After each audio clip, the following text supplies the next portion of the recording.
Good morning every student. आज की video में हम सैनिक स्कूल 2024 को टारगेट करते हुए कुछ इम्पोर्टेंट क्वेश्चन हम यहाँ पे करने जा रहे हैं। तो हम यहाँ पर रीजनिंग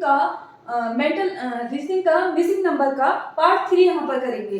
तो हम देखेंगे सैनिक स्कूल में जो रीजनिंग में आते हैं 25 क्वेश्चन आते हैं और प्रत्येक क्वेश्चन होता है 2 मार्क्स का। तो टोटल मार्क्स यहाँ पर हो गए 50। तो प्रत्येक क्वेश्चन अपने आप में बहुत मायने रखता है। तो हम यहाँ पर मिसिंग नंबर का पार्ट 3 देखेंगे। तो हम क्वेश्चन यहाँ पर लेते हैं। यहाँ पर स्ट्रक्चर बनाया गया है, जो डायग्राम बनाया गया है, इसमें नंबर दिया गया है 4, 7 और 53। अगला जो डायग्राम दिया गया है इसमें नंबर लिखे हैं 6, 9 और 87। और जो अगला डायग्राम दिया गया है इसमें लिखा है नंबर 1, 7 और क्वेश्चन मार्क। तो हमें यहाँ पर इस क्वेश्चन मार्क की वैल्यू निकालनी है। तो सबसे पहले हम पहला डायग्राम देखते हैं कि किस प्रकार से यहाँ पर 5 और 7 को हमने अरेंज करके या तोड़ मरोड़ के कैसे यहाँ पर 53 निकाला है। तो हम देखेंगे 7 और 4 को। तो 7 का हम स्क्वायर लेंगे, यहाँ पर हम 7 का स्क्वायर लेंगे। 7 का स्क्वायर होता है यहाँ पर 49। अब 4 को हम लिखेंगे +4।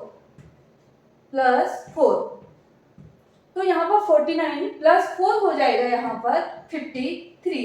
तो हमने इस डायग्राम में क्या किया है, यहाँ पर हमारा क्या लॉजिक निकल रहा है। हमने सबसे पहले क्या किया है, 7 नंबर जो है उसका क्या किया है, स्क्वायर निकाला है। +4 को हमने एज इट इज ऐसे ही लिख दिया है। तो +4 और 7 का स्क्वायर। तो 7 का स्क्वायर यहाँ पर हो गया 49 +4 हम एज इट इज उतारेंगे। तो यहाँ पर वैल्यू आ जा रही है 53 जो यहाँ पर दी गई है। नेक्स्ट डायग्राम हम देखेंगे, यही वाला लॉजिक जो हमने फर्स्ट डायग्राम में लगाया है वो सेकंड डायग्राम पे भी हम लगाएंगे।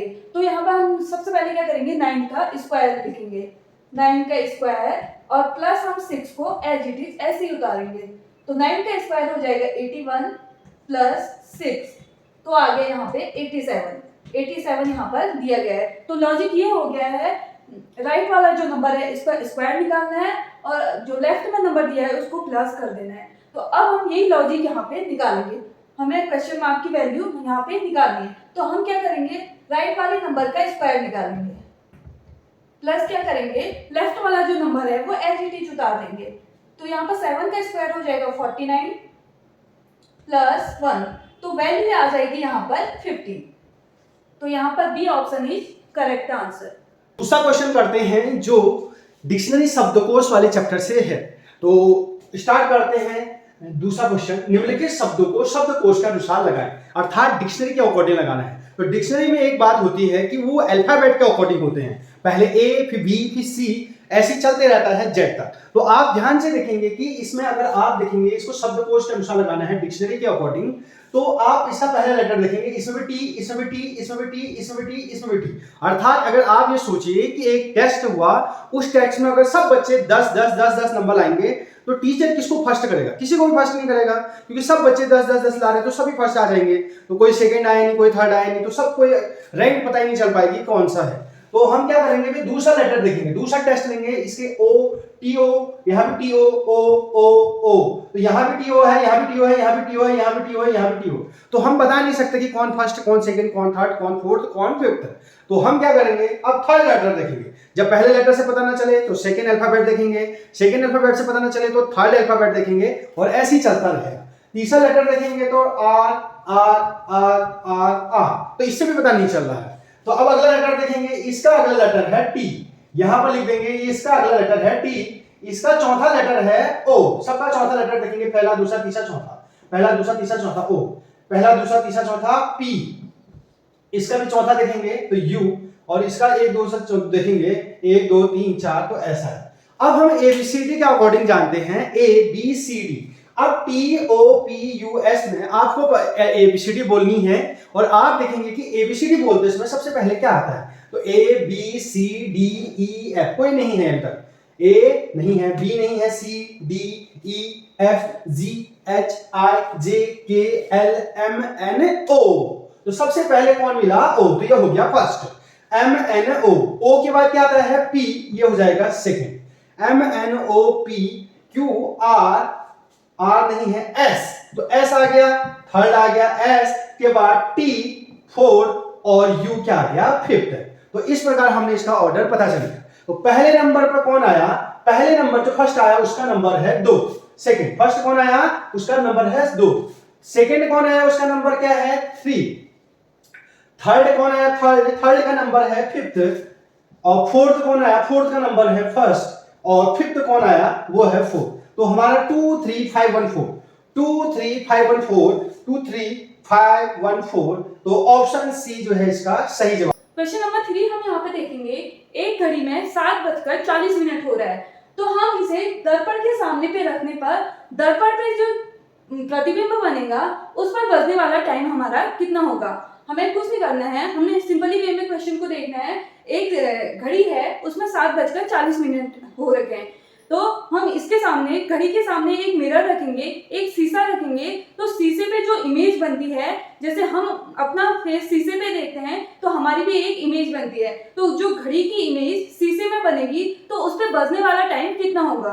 अब हम देखेंगे घड़ी में जो टाइम बजा है वो है वास्तविक टाइम, तो घड़ी में जो टाइम बजा है वो है 7:40। तो अब हमें जो शीशे में हम घड़ी को देखेंगे तो उसमें बजने वाला टाइम कितना होगा। तो हमें इस दर्पण प्रतिबिंब में समय निकालने के लिए हम क्या करेंगे, इसके लिए एक शॉर्टकट होता है, हम करेंगे 11:60। 11:60 में से वास्तविक समय को हम घटा देंगे, तो वास्तविक समय है हमारा 7:40। तो हम इसे घटाएंगे, तो यह आ जाएगा 4:20। तो ये जो है काल्पनिक समय है, ये कौन सा समय है जो हमें शीशे में दिखाई दिया है, और वास्तविक समय है हमारा यहाँ पर 7:40। काल्पनिक समय जो हमें शीशे में दिखाई दे रहा है, प्रतिबिंब दिखाई दे रहा है जो घड़ी का, वो है 4:20। अगला क्वेश्चन हम यहाँ पर देखेंगे, निम्नलिखित विकल्पों में से कौन सा विकल्प अन्य विकल्पों से अलग है। तो हमें यहाँ पे ऑड वन देखना है। यहाँ पे हमें 4 ऑप्शन दिए गए हैं, 4 ऑप्शन में से 3 ऑप्शन यहाँ पे सेम है, इसमें एक जो है डिफरेंट ऑप्शन है ऑड वन। तो यहाँ पे हम इसे ये प्रश्न अन्य तरीके से भी पूछा जा सकता है, जैसे इसमें से कौन सा विकल्प भिन्न है, कौन सा विकल्प यहाँ पे अलग है। अलग अलग तरीके से ये प्रश्न हमें एग्जाम में देखने को मिलता है। तो हम यहाँ पे ऑप्शन देखेंगे, फर्स्ट ऑप्शन है यहाँ पे हैजा, सेकंड ऑप्शन है यहाँ पर चेचक, थर्ड ऑप्शन है यहाँ पे क्षय रोग, फोर्थ ऑप्शन है यहाँ पे आंत्र ज्वर। तो हम देखेंगे इसमें से कौन सा एक अलग है। तो देखेंगे हैजा जो है बैक्टीरिया से फैलने, जीवाणु से फैलने वाला रोग है। और यहाँ पर हम ऑप्शन बी देखेंगे चेचक जो है विषाणु से फैलता है, अर्थात ये वायरस से फैलने वाला रोग है।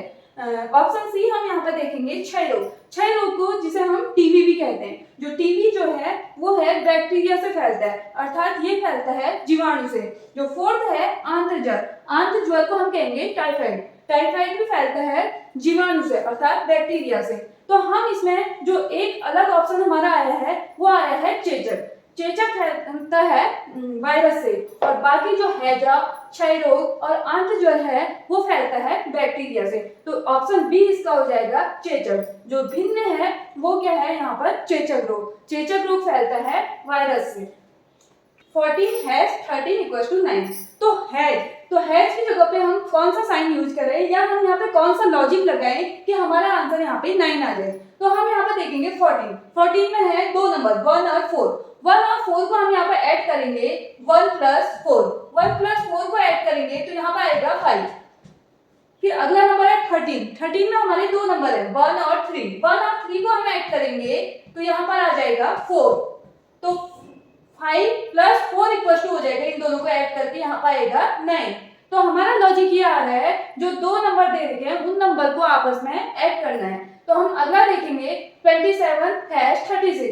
तो 27 में 2 नंबर है 2 और 7 को ऐड करेंगे तो यहाँ पर आएगा 9, और 3 और 6 को ऐड करेंगे तो 3 और 6 होता है 9। तो इन दोनों को जोड़ के आंसर आएगा 18। तो यहाँ पर 18 आंसर दिया है। तो सेम लॉजिक हम तीसरे वाले में भी लगाएंगे। तो लॉजिक यहाँ पर आया, नंबरों को आपस में हमें ऐड करना है। तो यहाँ पर है नंबर 46 में यहाँ पर 2 नंबर है 4 और 6। तो 4 और 6 को ऐड करेंगे तो यहाँ पर आएगा 10, और यहाँ पर 31 का 3 और 1 को ऐड करेंगे तो नंबर आएगा 4। तो 10 + 4 = हो जाएगा यहाँ पर 14। तो क्वेश्चन मार्क की जगह यहाँ पर क्या आंसर आया 14। तो option B is correct answer.